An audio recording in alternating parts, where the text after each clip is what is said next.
Like Marty shared, about 2 months ago, my wife and I welcomed our first child into this world. And it's pretty awesome. The preparation didn't start 2 months ago. It actually started almost a year ago. For about 10 years that we've been married, we've actually shared just one car.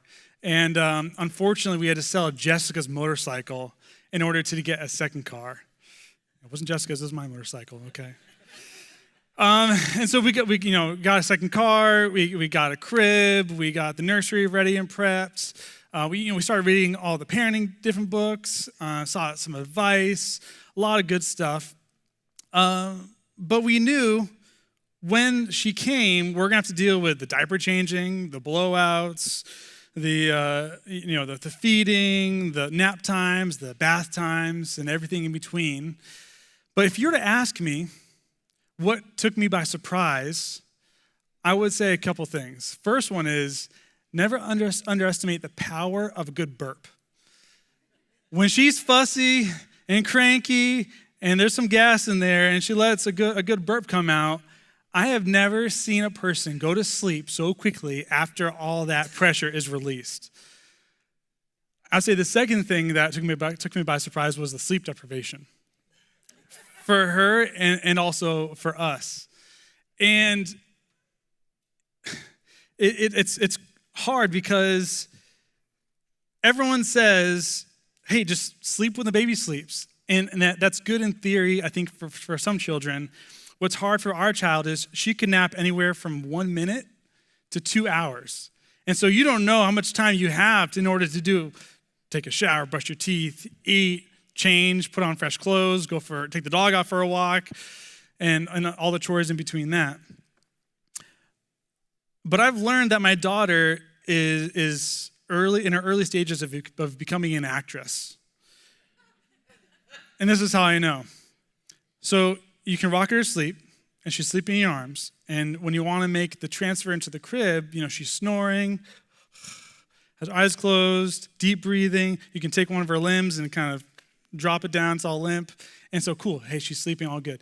You go in the moment and take her down into the crib and set her down, right? Feet first, then back, and then slowly with the head, keep some pressure on there, and then slowly back away. No, I'm not kidding with you. She has this sinister smile that just pops open. She goes, 20 seconds later, then the eyes go. And we nicknamed her Beady because of that. Thank you, Evan and Alexis, for helping us with that nickname. And I'm struggling because now it's 2 a.m. It's soul crushing because this isn't the first. This is the third time trying to pick her up, put her down, pick her up, put her down, and it's just not working. I would say that took me by surprise. That's nothing I think a book could prepare you for. And despite our best efforts to prepare, we were definitely taken aback. And I think it ties into even one of the things that Mike Tyson once said. He said, everyone has a plan until you get punched in the face. And isn't that true? You have a plan for the baby, and the baby has plans. You have a plan for maybe your marriage until maybe the relationship begins to get complicated. You have a plan for your career until you don't get the job. You have a plan for your family until the diagnosis comes. You have a plan for your life until you're served with court papers. Maybe you have a plan for your future until something just derails it. And sometimes life has a way of hitting us so hard that we wonder if God forgot the plan altogether. And I think that's really Joseph's story. Over the last few weeks, Marty shared that, him and James and Eddie have showed us how Joseph took punch after punch. And Joseph, he wasn't just one of 12 brothers, he was one of the youngest 12 brothers, and he was his father's favorite son. So you can imagine some jealousy or competition in that family. God gave Joseph this dream, and it was a dream that kind of set him as the leader, if you will, of the entire family. And let's just say, I think we can all relate that when you're young and maybe a little immature, you share things maybe a little overconfidently or a little presumptuous. And so he shared that, and his brothers just couldn't handle it. Their jealousy turned into hatred, and their hatred turned into betrayal. Instead of killing him, they decided to profit off of him and sell him into slavery, and off he goes from land of Canaan into Egypt. Joseph then works hard and becomes basically a steward of the captain of the guard in Egypt, this guy named Potiphar, and becomes very well trusted and pretty good at what he does, being a steward. But just when life looked like it was finally turning around, his boss's wife accuses him of rape. And so Joseph then goes from running a whole household now to living and surviving in a prison cell. Yet even there, God did not abandon him. Last week was the biggest plot twist yet. Pharaoh had a dream that no one could explain except Joseph. Joseph was able to help him understand, and in a single day, he was promoted from being a prisoner to being a vice president of Egypt. That's a pretty stark pinnacle of success, from rags to riches. But sometimes we assume, don't we, that getting what we've always wanted is going to solve everything. We work hard, we plan our lives, we achieve success and chase goals, but it's interesting how when we do get what we've always wanted, it doesn't end in the result that we always envisioned. Like, for example, just in a couple days, NFL players are going to be going to their training facilities to start the preseason training camp. And for the rookies, they're excited. They're able to start to make a name for themselves. They start to be able to be known and perform.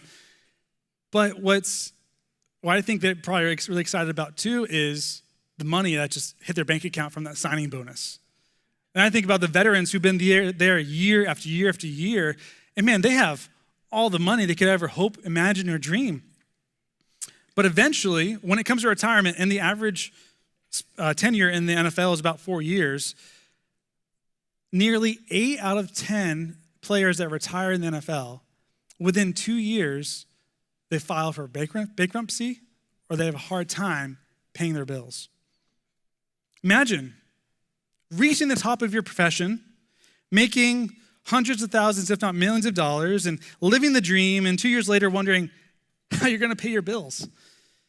Apparently, getting what you've always wanted doesn't automatically prepare you to keep it. Or perhaps not truly as fulfilling as you thought it would be.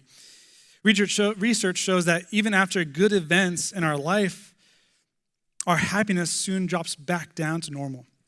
And sometimes it can even have adverse effects on our own lives. I want us to consider that multiple Olympic athletes report struggling with depression after winning gold because they spend years chasing a summit that just can't satisfy. They spend their lives saying, when I win, then I'll finally be complete. And they stand on the podium and enjoy the moment, and the glory just doesn't last. This is how often we see culture handle success. So that begs the question is, when you get to a stage in your life where you're happy, where you're successful, where you're healthy, where you're achieving all your dreams and goals, when you are full, how do you not let it consume you and destroy you? In other words, what if the biggest test of our faith isn't what happens when life is hard, but when life is good too? And that's kind of where we're going to pick it up today in Joseph's story. In Genesis 41 and verse 41, it says, Pharaoh said to Joseph, I hereby put you in charge of the entire land of Egypt. Then Pharaoh removed his signet ring from his hand and placed it on Joseph's finger. He dressed him in fine linen clothing and hung a gold chain around his neck. Then he had Joseph ride in the chariot reserved for his second in command, and wherever Joseph went, the command was shouted, kneel down. So Pharaoh put Joseph in charge of all Egypt. Pharaoh said to him, I am Pharaoh, but no one will lift hand or foot in the entire land of Egypt without your approval. And then Pharaoh gave Joseph a new Egyptian name, Zaphnath-Paneah, just rolls off the tongue right there. He also gave him a wife whose name was Asenath. She was the daughter of Potiphar, the priest of On. So Joseph took charge of the entire land of Egypt. So he gets this promotion, and it comes with some bennies, some benefits, right? First thing Joseph got, new clothes, and like fine linen clothes with a big gold chain around his neck. I mean, we think it's weird when some people come out of prison with like this big jewelry. Joseph was the OG. He was the original gangster. He gets this new job, right? We talked about his cool nickname. He got a wife, new status for young kids. He had some clout. He had some cash money, probably set for life. From the ring he got, he had power, he had authority. I mean, granted, guys, this guy is in his 30s. Like, this is a lot to take on. He has some new wheels, the Dream Machine Series 7000 Chariot with flames coming on the sides, and respect from everyone, not just people that need to listen to him, but people that hear him, that when he says jump, they ask how high. And he had it all. He's got to be feeling good about himself. He's the man. He's now recognized with a position, and you just can't miss him. I mean, if he makes a post on Instagram or social media, everyone sees it and it gets all the attention. And because I always listen to Carrie Underwood's music, and I don't, it's just when I used to go to the gym before I had the baby, it'd always be playing in the gym. But I think one of Carrie Underwood's songs, The Champion, can relate to where Joseph is at right now in his life. It goes, I'm invincible, unbreakable, unstoppable, unshakable. They knock me down. I get up again. I am the champion. You're going to know my name. You can't hurt me now. I can't feel the pain. I was made for this. Yeah, I was born to win. I am the champion. I mean, how would you be feeling right now if you were Joseph? When you finally made it in life and achieved that dream, what comes next? What now? Perhaps you passed that exam, got into that school, got on the team, got that certification, started dating that person, got married, got the house of your dreams, got pregnant, birthed the baby, got the job, got the promotion, hit retirement with plenty saved up. Then the future is bright and you've arrived. What's next? Whatever success looks like to you, what if you got it? I want us to consider what's the first thing that Joseph does with his new position. Does he have it out with a cupbearer that forgot him for 2 years in the prison cell, who said he'd remember him? Did he seek out his brothers and try to get revenge on what they did to him and say, hey, look at me now? Did he try to get revenge on Potiphar or Potiphar's wife for falsely accusing him? Did he flaunt his role to the other slaves, to the people in prison, to the other citizens, maybe to the other leaders in Egypt? Because, hey, he made a big jump. Usually when people make a big jump like that, you see a lot of pride. Did he get lazy and just live lavishly for himself? It was really quite the opposite. I want you to read with me as we continue in verse 46. It says, he was 30 years old when he began serving in the court of Pharaoh, the king of Egypt. And when Joseph left Pharaoh's presence, he inspected the entire land of Egypt. And as predicted, for 7 years, the land produced bumper crops. All right, that's like an abundance of crops. But what came next for Joseph? He got to work. After the rigmarole that he went through for years, being mocked by his brothers, sold into slavery, dashed dreams, falsely accused of rape, thrown into prison, forgotten, he finally gets the ultimate promotion. The dream has come true. Human nature says, save yourself, man. You got yours. You're set. Take the money and run. Build a wall for yourself. Build your own kingdom. Instead, he travels throughout Egypt. He surveys the land and starts organizing for the harvest, all for a famine that hasn't even happened yet, and all for a people he doesn't even know yet. Why? I think is this. He didn't let his promotion give him his identity. He let his identity shape how he handled and used the promotion. All the things he got, the money, the power, the security, the respect, all these things weren't nearly as important to him than who God had called him to be. See, Joseph had every excuse to become self-centered.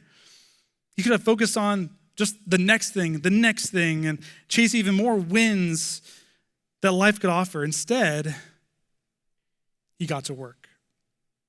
To him, success wasn't the destination, success was the assignment. Joseph didn't just say this with his career, though. He actually said it with his family.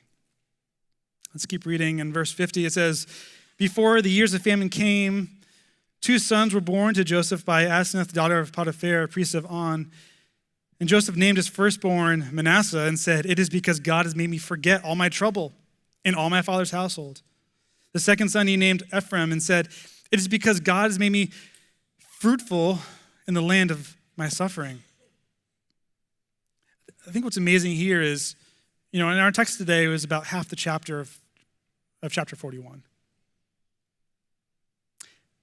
And then that time period that we're reading is about 14 years. And in that 14 years, the only words we hear Joseph say are about his kids. And not just about his kids, not just so that his success can be known, but so that God could be known. And I think this takes us back to the question, how do we keep success from destroying us? I think for Joseph, it was those first 4 words that he says about his sons. It is because God. He remembered that blessing starts with God. See, biblical remembering isn't just a mental activity. It reshapes your heart. It reshapes your priorities. It changes how you live from the inside out. And so at the height of his success, Joseph's attention wasn't on himself. It was still on God. The aim wasn't success. Success wasn't his priority.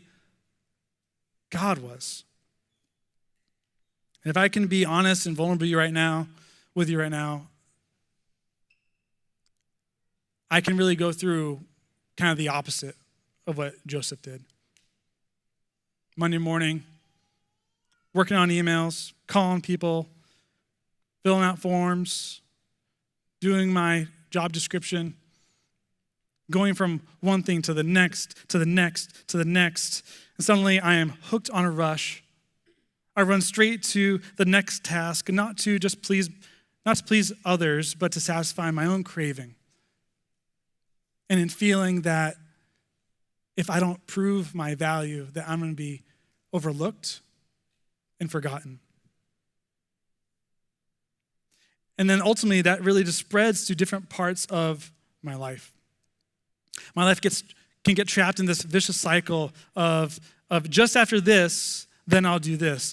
Let me just finish this report, and then I'll read my Bible and pray. Let me just return these phone calls, and then I'll talk to my wife and see how our day is going. Let me just wait until my schedule clears up, and then I'll text my friend back who's struggling. One more email than Bible, one more errand than my kid, one more task than my wife, except there's always one more thing. And the finish line just keeps on moving. And by the end of the day, I can feel completely exhausted and just hope that tomorrow's gonna be better. And that's when I'm starting to realize something. That maybe my problem isn't work. Maybe my problem is what I'm allowing work do to me. That somewhere along the way, the good things, the accomplishments became the ultimate things. And my schedule wasn't the problem, where my primary focus and attention and my priority was. And I find a lot of inspiration in Luke chapter 10 when Jesus has an interaction with these 2 women who I think can go through something similar. In Luke chapter 10 and verse 38, it says, as Jesus and his disciples were on their way, He came to a village where a woman named Martha opened up her home to him. She had a sister called Mary who sat at the Lord's feet listening to what he said. But Martha was distracted by all the preparations that had to be made, and she came to him and asked, Lord, don't you care that my sister has left me to do the work by myself? Tell her to help me. Martha, Martha, the Lord answered, you are worried and upset about many things, but few things are needed, or indeed, only one.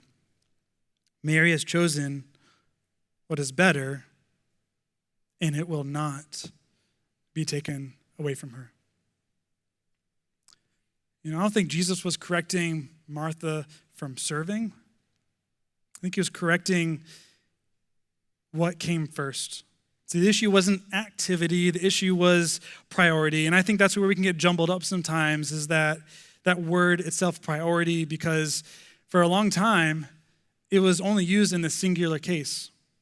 So for example, in Greg McKeown, his book, Essentialism, he writes, the word priority came into the English language in the 1400s. It was singular. It meant the very first or prior thing. It stayed singular for the next 500 years, and only in the 1900s, and with the Industrial Revolution, did we pluralize the term and start talking about priorities. We reasoned that by changing the word, we could illogically bend reality. What's the message? I think the message is here is you can only have one priority. Whatever that one thing is that sits at the center of your heart before success, there's a good chance that's going to stay there when you do get success. See, Martha's priority became activity. My priority became achievement. And I think Joseph's priority was God. See, the single priority of our life is what our life is centered around. So I think it brings up a good question is, what's at your center? What's at your center? Perhaps you're the type of person, maybe, that you feel like a slave to a goal. Maybe you're obsessed with achievement and pursuing the next step or that big dream. And goals and achievements and dreams aren't bad.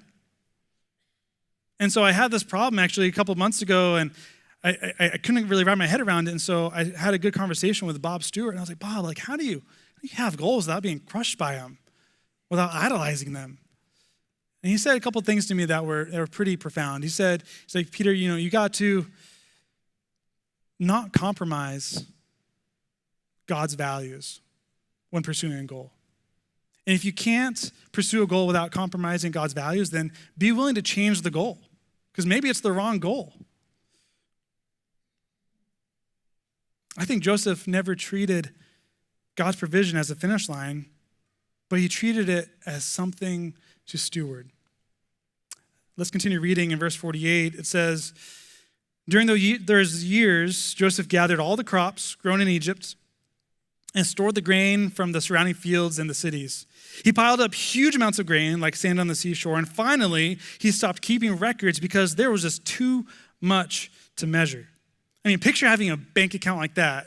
You look at it on your phone, and the zeros just roll off the page, and not because it's down, but because it's high. I think some people can assume that having faith means living completely without a plan. I think what we see from Joseph is kind of the opposite, that he didn't wait until the famine came to make a plan. He planned even while life was good. Because it could be easy to sit back, relax, kick up your feet, kind of be an autopilot. However, as a steward of the success that God had given Joseph, he didn't do that. For 7 years, I think one of the hardest things, and I think one of the things that may be overlooked in this passage is that for 7 years, every day, Joseph showed up. That consistency is hard. It can be boring, if I'm honest. It's sacrificial. It's mundane. But for 7 years, he showed up. He stored grain. He budgeted. He organized. He prepared. I think that's a lot of wisdom there. Sam Cupp writes that experts warn that in every 10-year cycle, you will likely experience 2 great years, 6 good years, and 2 terrible years that will threaten your financial picture. That if you aren't preparing during the 8 good years, you won't survive the 2 terrible ones. I think some of us don't plan until the crisis arrives. We don't budget until we're in debt. We don't build healthy relationships until they're falling apart. We don't think about generosity until someone asks us to give. And I think Joseph teaches us something different. To not wait for the hard days to prepare, to plan for them, to save, plan to be generous, plan to serve. And I think here's a truth for us to remember is that preparation isn't a lack of faith. Sometimes it's exactly what faith looks like. I think of George Washington Carver in the early 1900s, nearly 100 years ago, that while everyone was focused on making money growing cotton, he spent years preparing for a problem that no one else saw. He spent his time teaching farmers to grow peanuts and sweet potatoes instead, which then restored the worn-out soil and invented hundreds of useful products for those crops. So when the Great Depression hit and the cotton industry collapsed, he didn't panic, and neither did the people that he teach and touch. His years of ordinary preparation became a lifeline for millions. And what I think is really cool is nearly 100 years later, can you imagine what the most popular crop grown in North Carolina is? Sweet potato. We are the nation's largest producer of sweet potatoes. See, preparation isn't a lack of faith. Sometimes it's exactly what faith looks like. So let's continue in our text. In verse 56, it says, "So with severe famine everywhere, Joseph opened up the storehouses and distributed grain to the Egyptians, for the famine was severe throughout the land of Egypt. And the people from all around came to Egypt to buy grain from Joseph because the famine was severe throughout the world." I mean, did you catch that? For 7 years, Joseph stored up that nobody thought they needed. Then one day, everybody needed it. And the entire world was starving. And the years that looked ordinary suddenly became extraordinary. Preparation can be hard. Right? We talked about it can be mundane, it can be sacrificial, it can be boring, but sometimes you can't imagine who it's going to impact next. Every inventory, every wagon load, every grain of wheat, and every boring day mattered because God wasn't just preparing Joseph, God was preparing Joseph to prepare everybody else. And if you remember only one thing today, I want you to walk away with this, that God's provision doesn't stop with you, it's meant to pass through you. That God's provision isn't meant to stop with you, it's meant to pass through you. Joseph wasn't blessed just so he could become comfortable. Joseph was blessed so that Egypt could survive. He wasn't promoted so people would admire him. He was promoted so people could eat. See, God's blessing always has a destination beyond ourselves. For you, maybe it's money. Maybe it's your home. Maybe it's your education. Maybe it's your influence. Perhaps it's your retirement. Maybe it's your abilities. Maybe it's simply your time and being available. God asks, will this blessing stop with you? Or will it pass through you and benefit others? I think something else I've learned is that the greatest danger of success is believing that it belongs to us. Because when everything is going well, it's easy to be close-fisted. Joseph stored grain for 7 years so that one day people he never met could live. In the same way, Jesus had perfect harmony in heaven. but he left it. He gave up his life so that one day anybody could live. Joseph became the provider of bread, and Jesus became the bread. Joseph opened storehouses, and Jesus opened his arms, and Joseph saved a population of people from one famine, but Jesus came to save an entire world from a deeper famine in every one of us. Not a famine for food, but a famine of hope, a famine of forgiveness, a famine for purpose, a famine of peace. That's why Jesus says, I am the bread of life. Whoever comes to me will never be hungry again. See, a lot of people think that Christianity is very exclusive. It couldn't be more contradictory, is that Jesus wants everyone to come to him. Anyone's welcome to come. But think about it in this way. Jesus didn't wait until you had your life together. He prepared salvation and eternal life for you before you ever knew that you needed it. There's a story that I read years ago that I thought appropriate to share with you today. God the Father and Jesus were looking down at the world. They saw all the suffering, loneliness, and pain. They saw all the people. They saw you and me. And Jesus said, Father, how can we help them? I love them. What can I do? God said, Son, you don't understand. They are not like us. But Jesus said, Father, I'll do anything for them as long as you are with me. And God said, Son, you don't understand. The only way to help them is if you go down to earth yourself.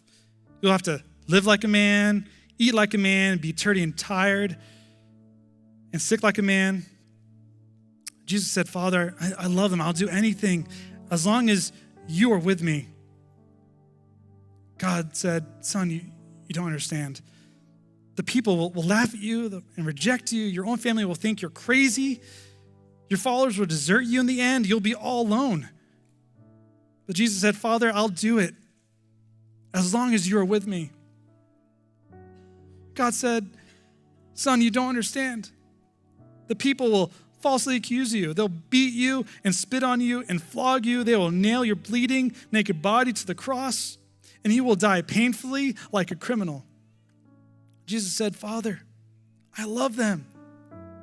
I'll do anything as long as you're with me. But God said, Son, you don't understand. As you hang on the cross in agony, you will bear the sins of the world. You will feel their guilt, their shame, their pain, and their sins will separate you from me. In your greatest hour of need, I will not be with you. And Jesus said, Father, now I understand. I will go.